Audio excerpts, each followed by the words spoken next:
Tem mais uma coisa, né? O filho do trovão, que estava querendo mandar descer fogo do céu para consumir os samaritanos, o filho do trovão que falou, não, esses caras não estão andando com a gente, hein? Manda aí parar. Esse é o João que é chamado depois de o apóstolo do amor. Por que o apóstolo do amor? Porque quando você lê as suas cartas, ele escreveu 3 cartas, né? Primeira, segunda e terceira João, e você vai ouvir ele falando muito a respeito do amor.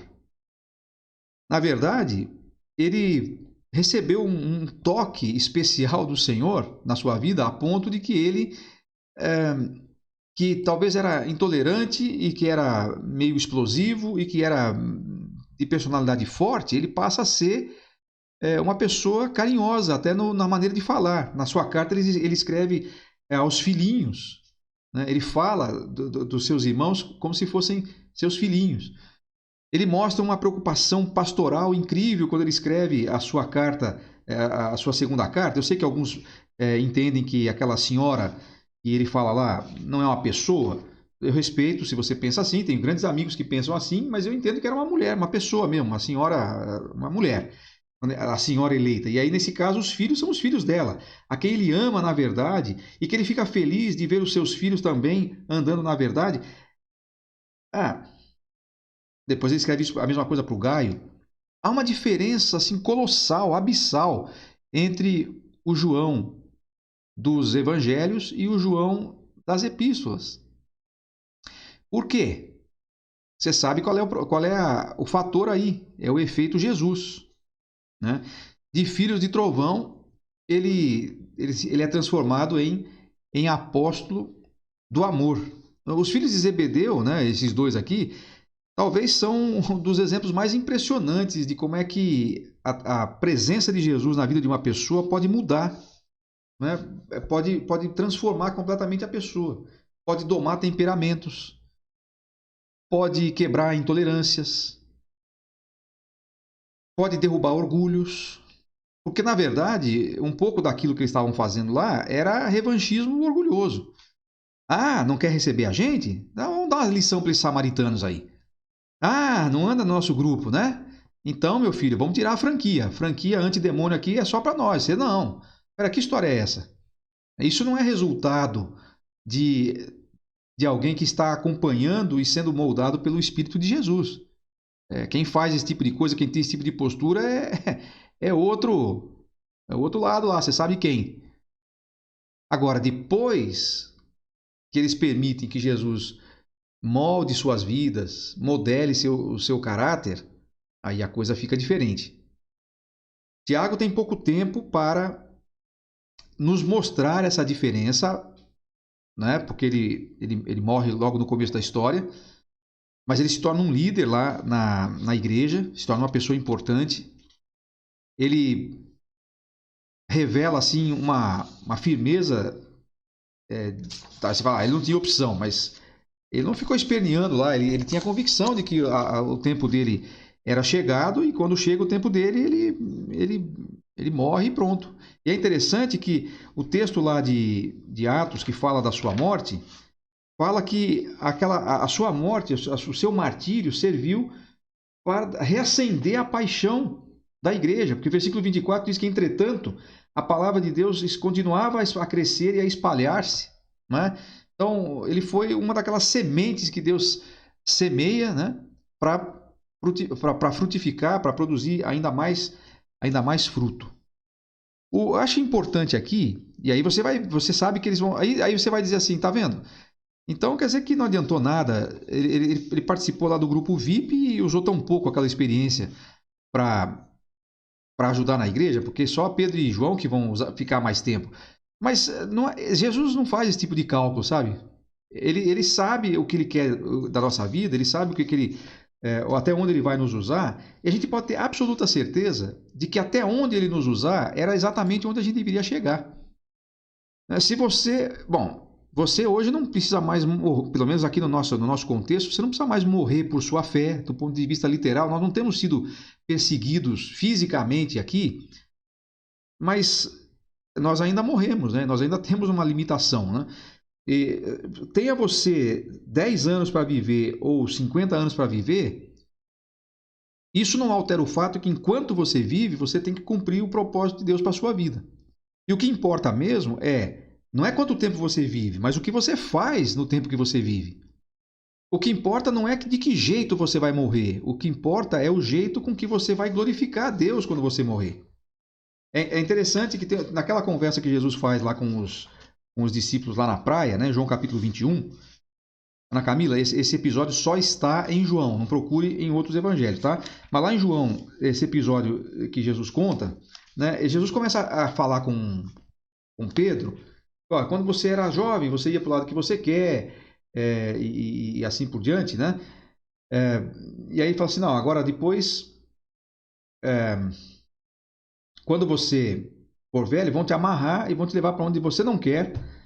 E aí ele estava falando, aí o Espírito Santo, através de João, explica que ele estava indicando com isso, com esse negócio de você vai estender as mãos, vão te amarrar, vão te vestir, levar para onde você não quer, que isso estava indicando o seguinte, que Jesus, capítulo 21 de João, versículo 19, Jesus disse isso para indicar o tipo de morte com a qual Pedro iria glorificar a Deus.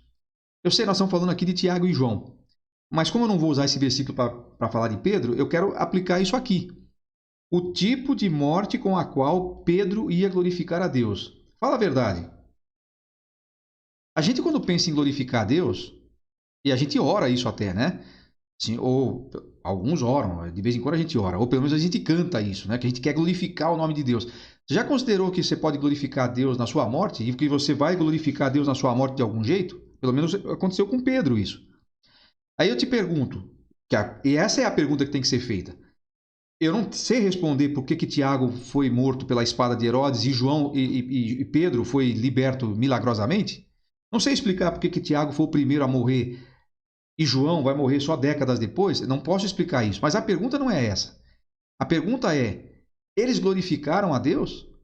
Tiago glorificou a Deus como sendo o primeiro apóstolo a morrer por sua fé? Claro que sim. João glorificou? Também. Pedro? Sim. Essa expressão aqui, o tipo de morte com a qual Pedro iria glorificar a Deus, deve estar presente na nossa cabeça, porque nós precisamos glorificar a Deus, seja pela vida, seja pela morte. Agora, se nós estamos aqui ainda, isso significa que Deus escolheu para nós que nós vamos glorificá-lo também com a nossa vida, com a extensão da nossa vida, que provavelmente será maior que a de Tiago. Esse é o ponto. E o outro ponto, que é o ponto do nosso estudo aqui, afinal, é que os 12 foram mudados. Só está faltando um, que é o Pedro. Esse aí nós temos que deixar um programa inteiro só para ele, porque esse é o discípulo a respeito do qual mais nós temos informações. Mas não vai ser hoje, nós vamos falar isso no último vídeo, na próxima etapa. Mas você viu que até Mateus, o publicano, foi transformado. Até os filhos do trovão foram transformados. Até os discretos foram usados. O que significa que, quando você realmente segue a Jesus, havia um livro com esse nome, né? Eu não sei se existe ainda, deve estar esgotado, mas chamava justamente isso. Seguir Jesus, o mais importante, não, o mais fascinante projeto de vida. Seguir Jesus, o mais fascinante projeto de vida. Foi escrito pelo Caio Fábio nos anos 90, talvez. Você estudar o perfil dos discípulos traz mais do que nunca essa convicção. Não tem coisa mais fascinante, mais transformadora do que seguir a Jesus. Não tem.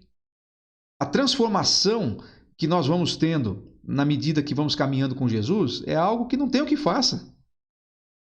A psicologia não faz, a filosofia não faz, as ideologias humanas não fazem, a formação acadêmica não faz. Nós acabamos de falar aqui que o Pedro e João foram identificados rapidamente lá pelo pessoal do Sinédrio como sendo homens incultos, homens sem formação acadêmica.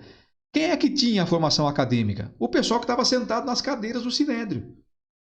Mas o que isso fez de diferença para eles? Nada. Você lembra quando a gente falou sobre Natanael, que talvez seja o Bartolomeu? Veja só. Bartolomeu descobriu, se ele é o Natanael, né? Eu estou assumindo que ele é o Natanael lá de João capítulo 1. Ele descobriu em um dia, porque João o apresenta, quando Jesus passa, eis o Cordeiro de Deus que tira o pecado do mundo. Ele vai lá, conversa com Jesus, no outro dia ele está falando assim, achamos a pessoa de quem os profetas falaram, de quem Moisés falou, ele é o Messias. Ele, sem toda aquela formação acadêmica, ele conheceu Jesus e reconheceu nele quem Jesus era. Os membros do Sinédrio, a aristocracia judaica, não reconheceu isso, pelo contrário, o rejeitou abertamente. Então, não interessa o seu passado, não interessa a sua personalidade, não interessa quem você foi, ou quanto você sabe, ou quanto você estudou, interessa o quanto Jesus muda a sua vida. E quando Jesus muda a sua vida, você deixa de ser filho do trovão e passa a ser apóstolo do amor. Você deixa de ser filho do trovão e passa a ser um mártir do cristianismo, para inaugurar a galeria dos apóstolos mártires. E você vai glorificar Deus, seja vivendo pouco, seja vivendo muito, porque uma vida transformada por Jesus é o único jeito de glorificar a Deus.